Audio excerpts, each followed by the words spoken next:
Hello and welcome to our 12th video in our seasonal sampler series. In the next 3 videos you'll learn how to make the flowers in this summery scene. Today you'll explore some different applique techniques for circles while completing this small blossom. Ready to begin? You can find the supply list below with a link to this circle template handout and to the other free tutorials in this series. For this circle flower you can get by with small scraps at least 5 inches square. As you can see, this flower is made up of different sized circles. There are many methods for making circles. I'll show you a different one for each part of the flower. You can decide to try each one or just the technique that you like best.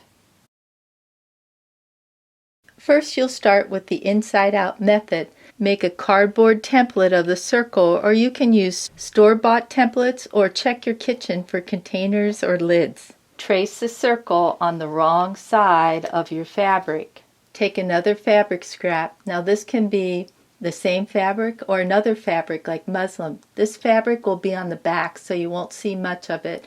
Clip a small hole in the middle and then put right sides together. Pin and then stitch on the drawn line. Trim about 1/4 inch away from the stitching. Turn it inside out through the clipped hole. If you need more room, just clip a little bit more. Once this has been pressed, you can stitch it to the background. For now, I'm just going to put this aside until all 3 circles are completed. For the next circle, I'll be using freezer paper to help stabilize my shape. You can find this in the supermarket near the aluminum foil. There's a shiny side and a plain paper side. Trace your circle on the plain paper and then cut it out. Place the shiny side face down on the back of your fabric. Use a hot, dry iron to press this in place. The paper will hold in place temporarily after pressing. You want to leave about 1/4 inch for seams when trimming around your circle. This seam has to be turned to the back, and there are a number of different ways to do this. If you're a beginner at applique, you might want to try this washable glue stick. Place your circle on a scrap of cardboard and work a small section at a time. You want to glue both the paper and that seam allowance. Then take your thumb to pat that fabric down. Move on to the next section a little bit and use your thumb. Continue working till you have glued all the way around the circle. Don't like the idea of glue? Then you can thread a needle and baste this in place. Use my thumb, bring that around. I'll use these basting stitches to keep that seam allowance held down on the back of my piece. If your paper starts to come up, take it back to the ironing board and press. You can remove these basting stitches when the flower is completed. I'll use a lightweight double-sided fusible to make the last circle. You can purchase Fusible by the yard, or you can buy small packages of it in the notions section. One side will feel bumpy and the other side is smooth. Trace around your circle on the smooth side. Cut out your shape about 1/4 inch bigger all the way around.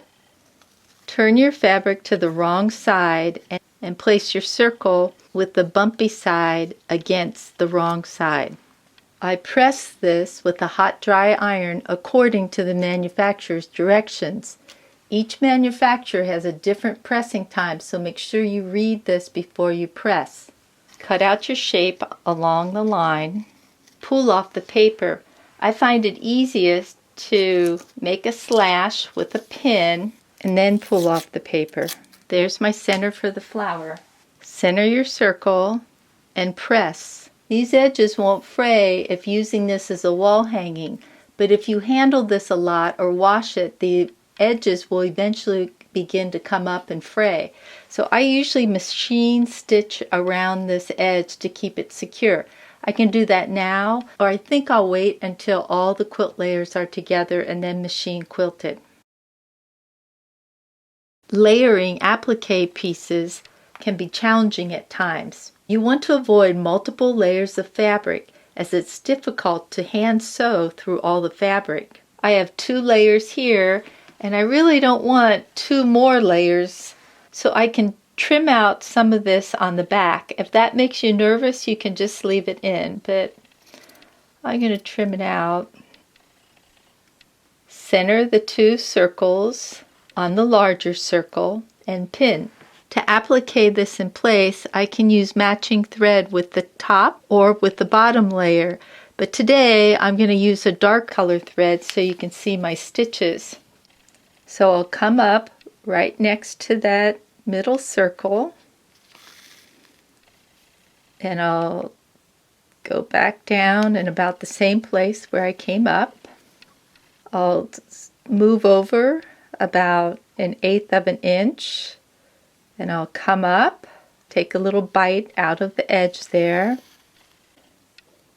go back down in about the same spot, and I'll continue in this manner until I've stitched all the way around the circle. Knot your stitches. I like to put 2 knots in. Once this is attached, you can remove these basting stitches. Once you've removed the basting stitches, you can turn this over to remove the paper. Put a small hole in the back. When you put your scissors in, you'll feel the paper, so don't push too hard, and start clipping. Reach in and pull the paper out. If you use glue on the freezer paper instead of basting stitches, you would follow the same steps to make this flower. The only difference is when you have to remove the paper. I can usually do this without wetting these edges in order to wash away the glue. I just carefully start lifting the fabric, and then you can reach in and pull the paper off. You'll learn how to attach this flower to the stem and add leaves in an upcoming tutorial. In the next video in the Seasonal Sampler series, you'll learn how to make flowers from the Dresden plate, a popular pattern from the 1920s and 30s. Hope you stay tuned. If you're looking for more information about applique, try our series that features 6 different methods. So happy you visited learnhowtoquilt.com. Please share our patterns and videos with your friends, and don't forget to subscribe to our channel. Thanks.